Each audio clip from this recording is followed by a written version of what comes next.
Salut les chouetteux et bienvenue sur TV Chouette. Nous voici réunis à nouveau aujourd'hui pour une des dernières énigmes, la numéro 520.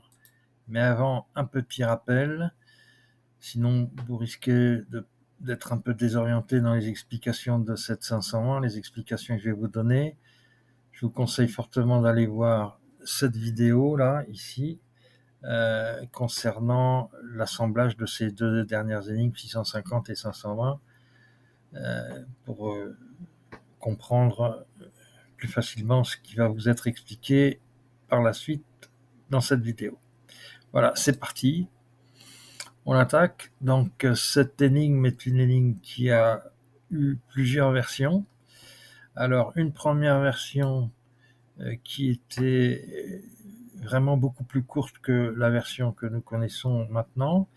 Le titre était le même et le texte disait « Sois un peu fou et à ta folie ajoute un i, deux ailes et un œuf ». Il faut savoir que cette version doit dater de l'époque où Max Valentin envisageait que le lot de la chasse au trésor soit un œuf en or, et c'est pour ça qu'on parle probablement d'un œuf dans cette version.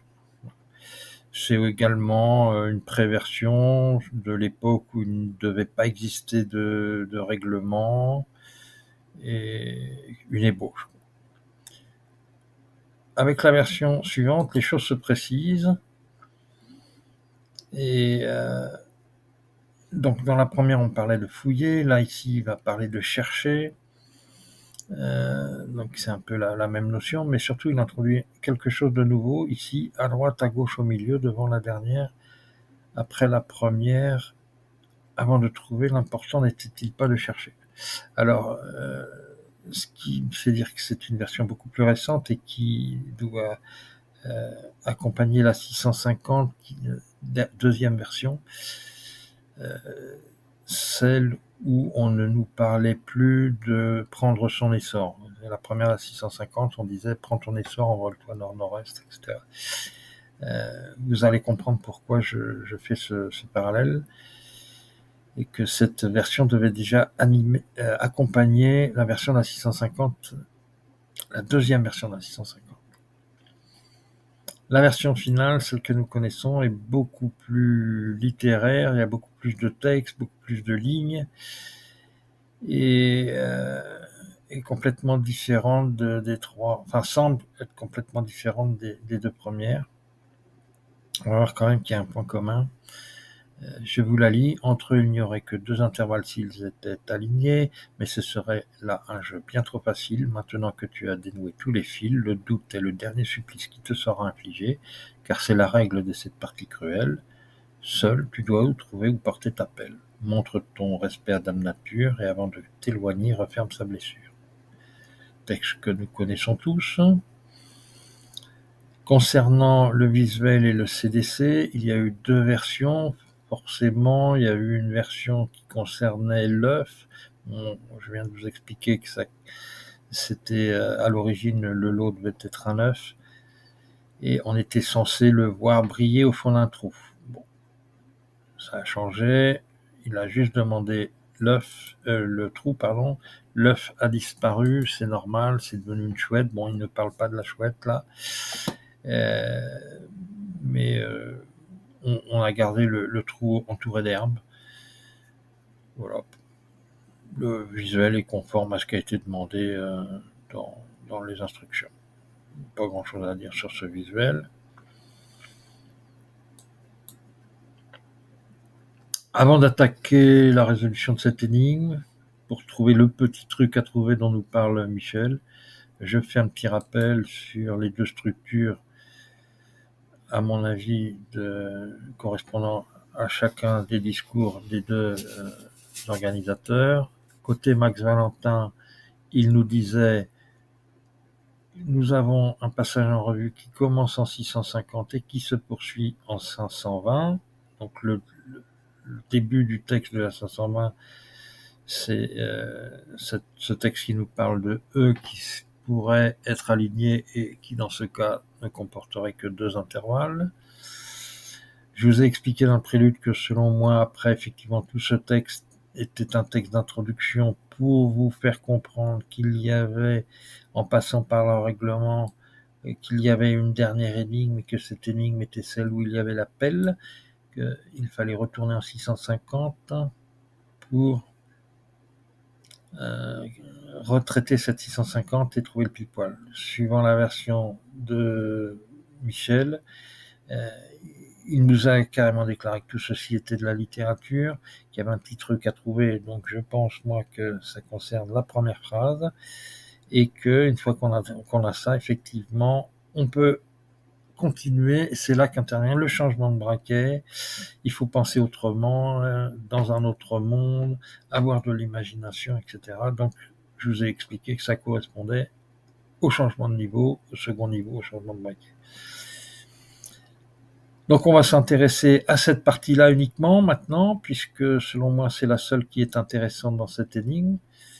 Ce texte de première phrase qui nous dit « Entre eux, il n'y aurait que 2 intervalles s'ils étaient alignés ». Il faut comprendre et résoudre ce que cela veut dire.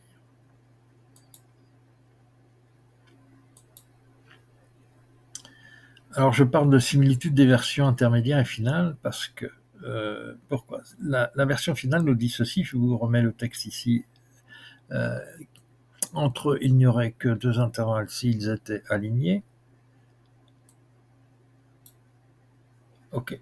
Partons de 3E qui sont exprimés ici dans le texte. Partons de 3E puisque, bon, il ne faut pas sortir de Saint-Cyr pour comprendre qu'ils sont 3, dès lors que si on les aligne, il y a deux intervalles. Hein. C'est le problème des poteaux et des intervalles. Donc, 2 intervalles égale 3 piquets.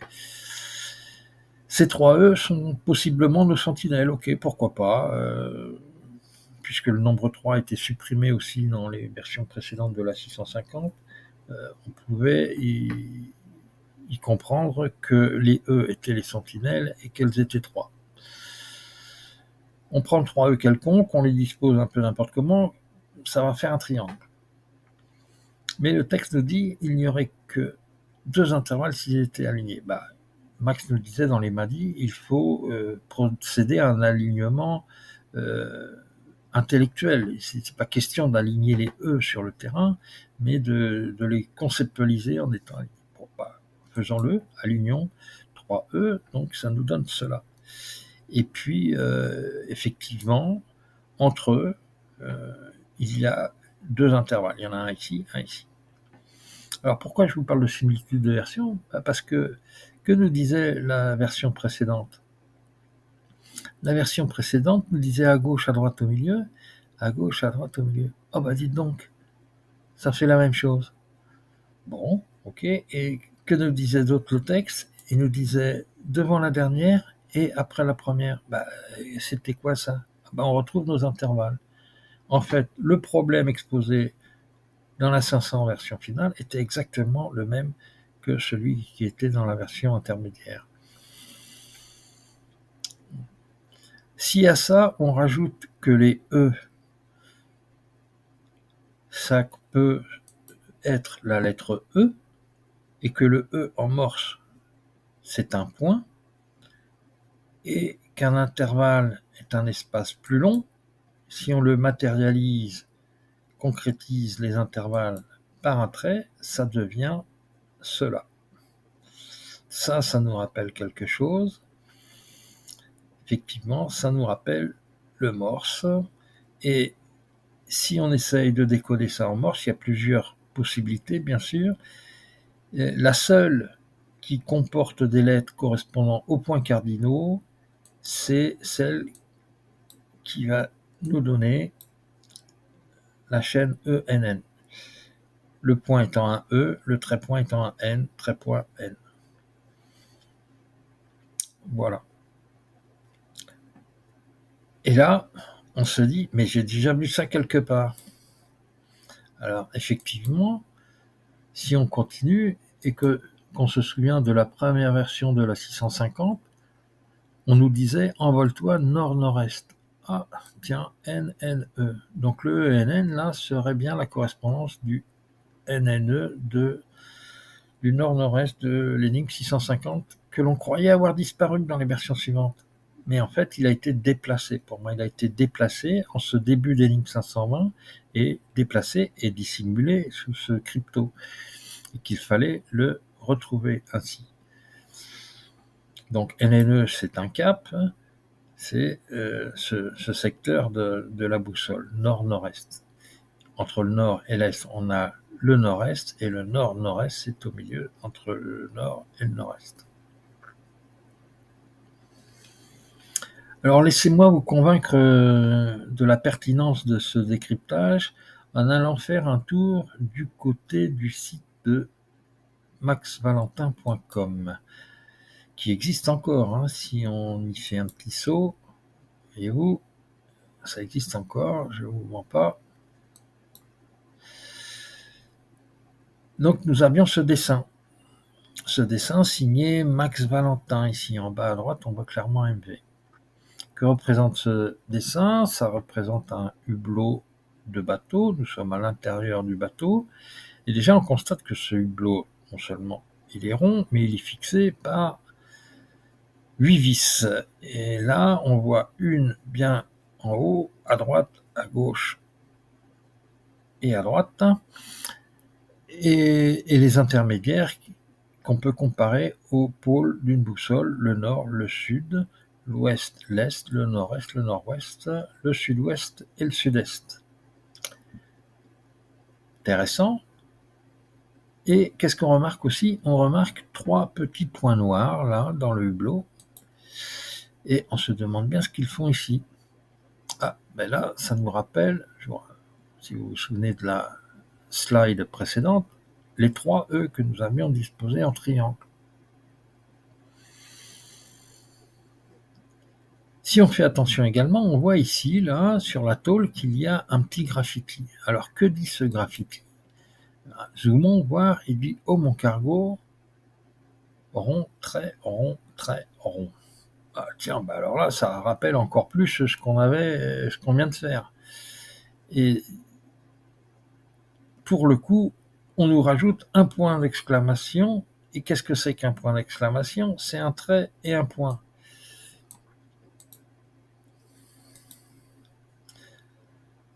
Donc là, ça nous rappelle encore plus le morse. Donc nous avons peut-être fait la bonne démarche, nous avons pris nos 3 E, nous les avons alignés, nous avons concrétisé les intervalles qui étaient entre eux, et nous en avons déduit par un décodage morse une signification qui nous a amené à une direction nord-nord-est. Max Valentin, vous allez me dire, ne laissait que très peu d'indices, voire pas du tout. Moi, je pense que ça, c'en est un. Ça a été laissé un peu sur le tard par rapport à l'historique de la chasse. Et je pense sincèrement que c'en est un. D'autant plus que si on fait attention également et qu'on considère que le hublot pourrait symboliser une boussole, que ce petit graffiti n'est pas placé n'importe où, mais qui se trouve effectivement au nord-nord-est de la boussole. Donc on a bien vraiment une coïncidence de tous les éléments, les 3 E qui s'alignent, qui deviennent un code morse, qui nous donnent une direction et qui correspond à la position du graffiti. On constate également que Michel Becker a fait une allusion à cela un jour où un chouetteur qui lui demandait un indice, on a passé le cap, il lui répondait « Tu as passé le cap, alors 11 degrés nord-nord-est Moussaillon ». Voilà. Michel ressort cette histoire de nord-nord-est qui n'est pas censée apparaître dans les énigmes, puisque on travaille sur une énigme où ça n'apparaît pas, ça apparaissait dans la version 1. Et Michel le replace dans ses réponses. Donc je pense que ce nord-nord-est a une importance, qu'il a disparu de la première version, mais il n'a pas disparu complètement, il a été déplacé et codé dans le début de cette 520. C'est pour ça qu'il fallait commencer le passage en revue en 650 pour obtenir une distance ou une plage de distance, et continuer le passage en revue en 520 pour compléter cette information et obtenir la direction. Donc là, on va avoir une distance, une direction, ce qui va nous permettre de nous rendre quelque part. C'est ce que disait Michel quand il disait vous avez une zone, vous avez des sentinelles à trouver, vous faites quelque chose avec, donc c'est le passage en revue qu'on a fait. On a obtenu des informations suite à ce passage en revue qui dure sur les deux énigmes, il commence dans l'une, il finit dans l'autre. Donc c'est une façon de traiter ça de façon parallèle, comme Michel le fait. Et nous obtenons des informations, et après il nous disait, après, vous faites quelque chose avec, et après vous allez quelque part. Effectivement, maintenant on dispose d'une direction et d'une distance, on va pouvoir aller quelque part, et là, il y a quelque chose à faire pour trouver le pile-poil. Donc on est raccord avec toutes les déclarations, que ce soit de l'un ou de l'autre des deux organisateurs. Donc, force et honneur, on est sur la bonne voie, on continue. Ça va être tout pour cette fois-ci, en 520, donc très peu d'éléments obtenus, une direction, mais ce qui est déjà énorme. Et on va pouvoir retourner donc sur la 650, comme je vous l'ai expliqué, je ne le rappelle pas une troisième fois, pour faire la 650 à un second niveau, ou pour faire comme Michel Becker appelle ça, le changement de braquet, c'est-à-dire changer de méthode de réflexion, avoir de l'imagination, penser autrement dans un autre monde. On va essayer de faire ça, on va voir comment on peut le faire. On se retrouve pour le traitement de la 650, un deuxième niveau. Amis chouetteux, je vous dis à bientôt, de retour sur TV Chouette pour finaliser cette dernière énigme 650. Salut!